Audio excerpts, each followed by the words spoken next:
Hi, welcome to valuationpodcast.com, a podcast and video series about all things related to business and valuation. My name is Melissa Gragg, and I provide online divorce, mediation, and valuation services in St. Louis, Missouri.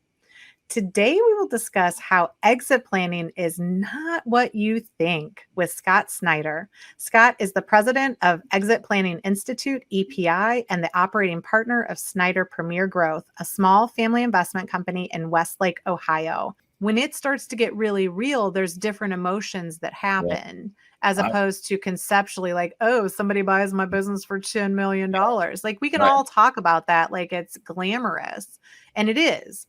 But it comes up with other things that I think your program is really identifying, like spend your 80-20, 80 on the business and 20 on building a life that you're happy with outside of the business. And I struggle with that too. Both, right? Yeah. Like, again, like I always think about when you talk about like buying small businesses, that's something that I would probably do if I sold my business. I'd probably buy like some cool small businesses. Like we were literally before I got on this podcast, we were laughing about it because I always, as a kid, and I still do this today, I eat a ton of Subway, like Subway sandwiches. Yeah. I actually ate a Subway sandwich today, the All-American footlong on Italian herbs and cheese. Had it right before this. Right. And I would go buy like a chain of Subways. I think that would be cool. Yeah. But I always think about this because I think the coolest story is we had a client, literally Craig and Megan, both of they owned a traditional Midwest manufacturing company. Guy sold his business for probably $38 million in the end. He originally came to my dad's consulting firm. And I remember sitting at that table with my dad and his business partner as they started to interview this guy.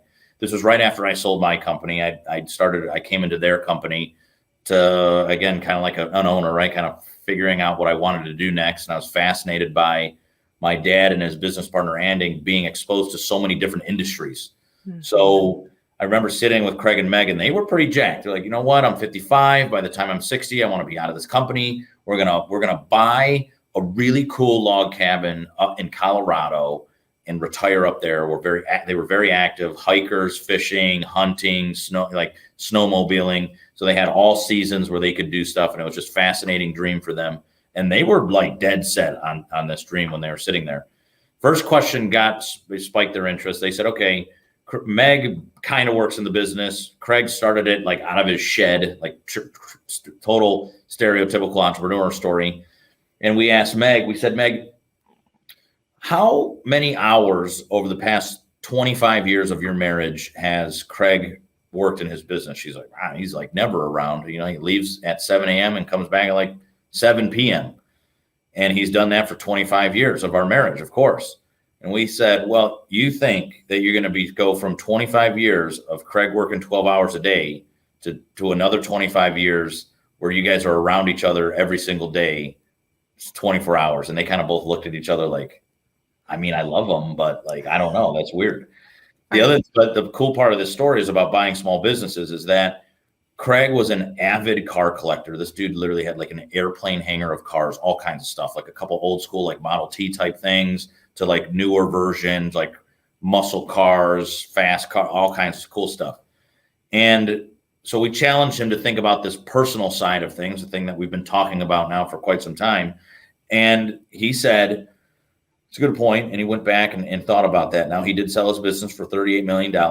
He did buy a house in Colorado that they use as a vacation home, but they still live right here in Cleveland, Ohio, and you would never know this. He bought an auto wash and car detailing center. He's a car guy. And he is literally this guy in like basketball shorts and a T-shirt, not playing pool in his basement, unhappy, but literally buffing the car when it comes out of the car wash. This guy's got $38 million. Mm-hmm. What he did was figure out one of his passions.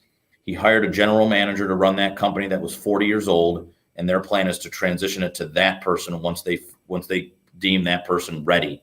So it was kind of cool. He gets to mentor a young person into business ownership, and he's got a built-in successor and transition strategy. He's turned a car hobby into a business, and he makes a couple $100,000 a year off the company. Right. So, you know, that to me is when you talked about like multiple small businesses at some point, you know, as we were having this conversation, I always think about Craig and Meg because they were able to achieve the stuff that they wanted to achieve.